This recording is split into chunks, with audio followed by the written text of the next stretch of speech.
Hey bro, what you doing?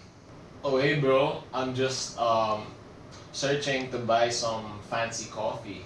Yeah, what do you plan to buy? Oh, I just saw this interesting one. I plan on buying it. It's called Triple Anaerobic Thermal Shocked and Chilled Sequential Durian Infused Fermentation. Durian infused? Sounds fancy. Oh, mahal pa! It must be good! The next day. Hi bro, yan ba yung kape na binili mo the other day? Hey bro, yeah it is. Kakabrew ko lang. Ito, first sip.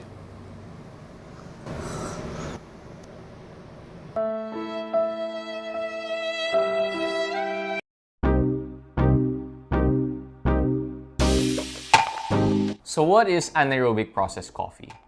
Well, anaerobic process describes the way the coffee is fermented. And from the name, we can tell that these are coffees processed in an environment without oxygen. So what the producers will do is they will place either cherries or pulp coffee into a sealed container. This sealed container can be in the form of a very simple plastic bag or a grain pro bag, which they seal very well, or something as fancy as a stainless steel tank with an airlock. One feature or issue, depending who you are, with anaerobic processed coffees is the wide array of flavors that you can get with these kinds of coffees.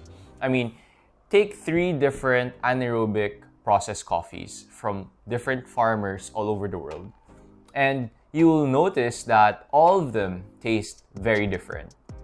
This is definitely our experience here in Wide Awake as well. And the question is, why?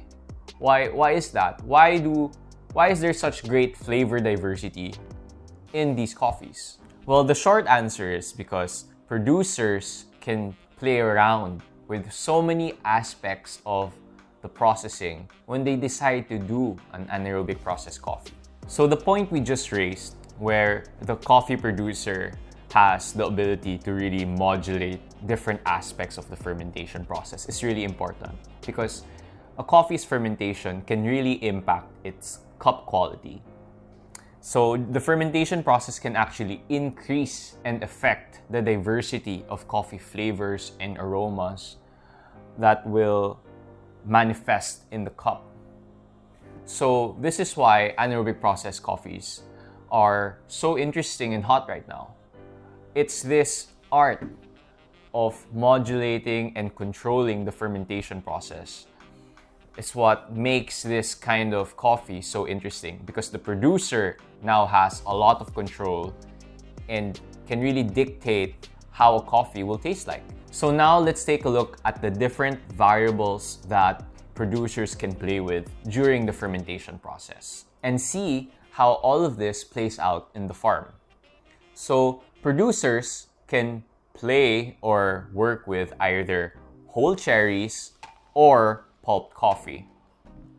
And then they can decide to modulate temperature and time.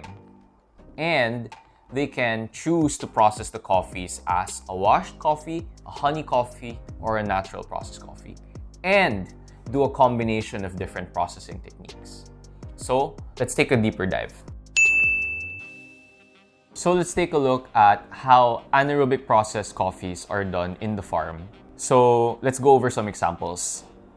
In this first example, we have cherries sealed in a plastic bag, placed indoors for 2 days. So we can tell from this example that there's not much temperature control that will be happening, and that's the reason why they will only ferment it for 2 days. Because if the temperature gets too high in any given day, then we will run the risk of over-fermentation. And here in the second example, we have cherries sealed again in a plastic bag. But the difference is we place it in a drum filled with water, thereby allowing the producer to ferment longer. So in this particular case, it's done for 4 days. So by placing the coffee inside a drum filled with water, what the producer hopes to do is to be able to modulate the temperature so that we have a relatively cooler environment, so they can prolong that fermentation period. And in this third example, we have depulped coffee placed in a tank with an airlock. So these are some of the examples of anaerobic processing and how it's done in the farm. But what's important to note here is that this is just one step in the entire process of making your coffee. Because after this anaerobic stage, producers can choose to process the coffee as a wash coffee, a honey coffee, or a natural coffee. Or in some cases where a producer wants to really push the boundaries and experiment or create a competition coffee, they can choose to do a double anaerobic fermentation, which is really interesting. So how does a double anaerobic fermentation look like? Doesn't it sound very complicated or silly? Well, not really. So let's say a producer wants to do this double anaerobic fermentation. What they will do is, let's say they start with whole cherries and then they seal that in a plastic bag and let it ferment for 3 days in a temperature-controlled environment. After that 3-day period, let's say they decide to depulp it. So they have these depulp coffees and then they decide to do another anaerobic process. Well, they can choose to either do a dry fermentation or a submerged fermentation. Dry meaning they'll place these depulp coffees in a tank and just leave it be for however long they want. Or they can put the same coffee in a tank and fill it with water. So that's a submerged fermentation. And in both cases, again, they can modulate temperature and time, thereby really modulating the flavor outcomes that they want to achieve. And what's crazy is, after this double anaerobic fermentation process, the producer can still choose whether to process that coffee as a honey coffee or a washed coffee. So you can see that there's just so many possibilities and so many flavor outcomes that can be achieved through the use of anaerobic processing. And this is why coffee producers, coffee roasters, and coffee enthusiasts are very excited about this kind of processing style. However, it is important to note that many producers and even roasters are still familiarizing themselves and learning more about this kind of style of processing. So there's gonna be problems that we encounter because this kind of style is so new and we're really discovering what kinds of processing fits with what kind of farm and what kind of flavor profiles we want to achieve. So the question is, are all anaerobic coffees good? Are all of them tasty? Of course not. So before you buy into the label, let's discuss some of its drawbacks. One issue we see with anaerobic processed coffees is that they're inconsistent. They're inconsistent from batch to batch, from roast to roast. So let's take the farm that we're working with, Tres Rosas Farms Coffee, as an example. So before we landed on the selection on our menu, we sampled a lot of batches. So for example, for the anaerobic natural coffee on our menu, which is our best-selling one, we sampled 5 different lots of anaerobic natural processed coffees.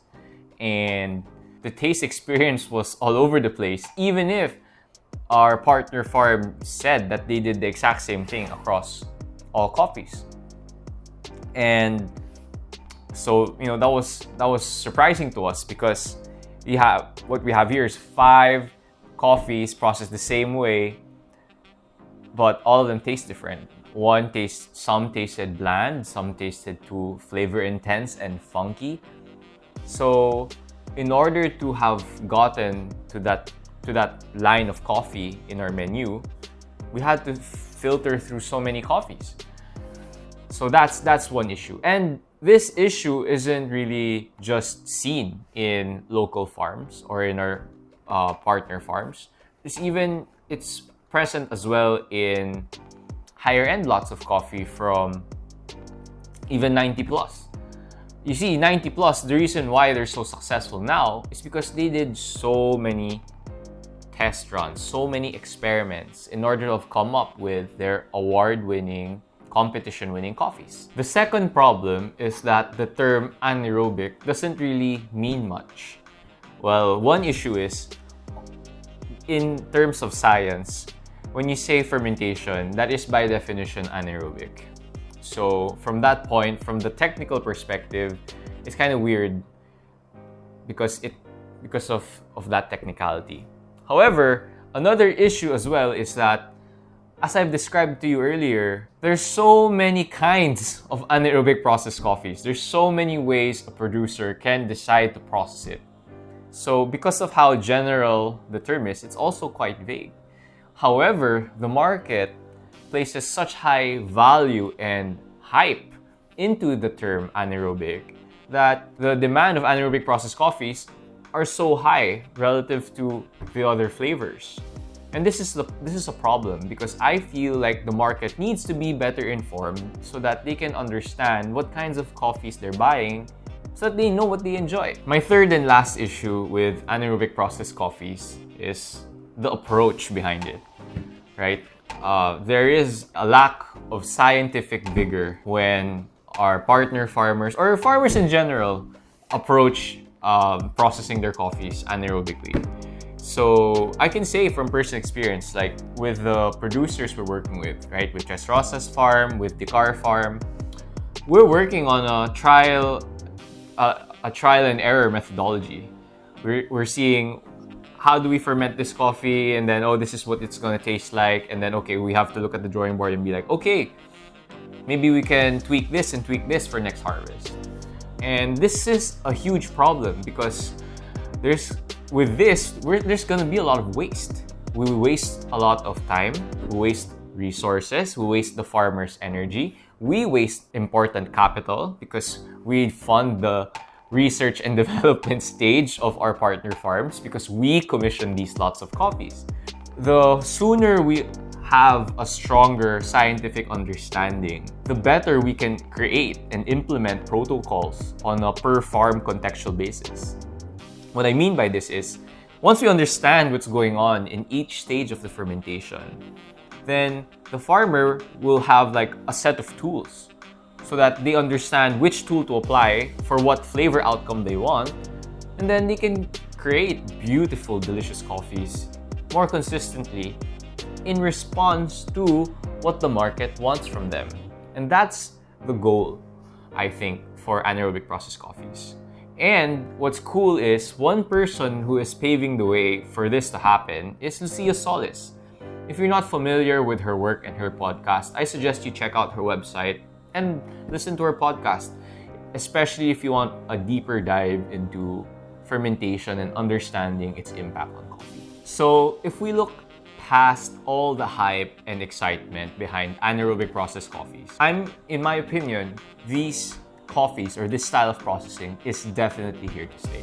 There are just so many cool advantages that can be had with this style of processing. Because okay coffees can become good coffees, and good coffees can become outstandingly delicious coffees if they're processed correctly.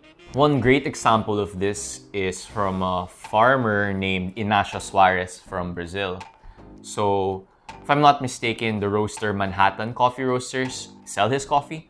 And what's so interesting here is that Inacio Suarez's coffee farm is in Brazil. His coffee is grown in height less than 800 meters above sea level, which is a very low altitude for growing fine specialty coffees. And in the beginning, he was growing commercial coffee. And he wanted to transition into specialty. So when he took a look at his production and really improved the farming practices, the soil, and his fermentation style, adopting anaerobic processed coffee, his cup score jumped from below 80 to 86. And 86 points in reference is very, very delicious, very, very solid coffee. So that's the potential of this style of coffee. It's really, really cool. So if you're interested to try some delicious, locally sourced anaerobic processed coffees, you can check out our menu. Our best-selling anaerobic processed coffees comes from Tres Rosas Farm in Mount Apo, and those are really solid. Really, really well-balanced, well-integrated cup profiles. But excitingly, we also have some anaerobic processed coffees commissioned from Dicar Farm in Kaliking, and that's going to be completely new to us. And so far, we've received samples of an anaerobic honey processed coffee from Kaliking, but some new samples that are anaerobic washed are set to arrive soon, and I'm so excited to taste that and share them with you. So stay tuned for those new releases. Thank you very much for watching today's episode. Take care.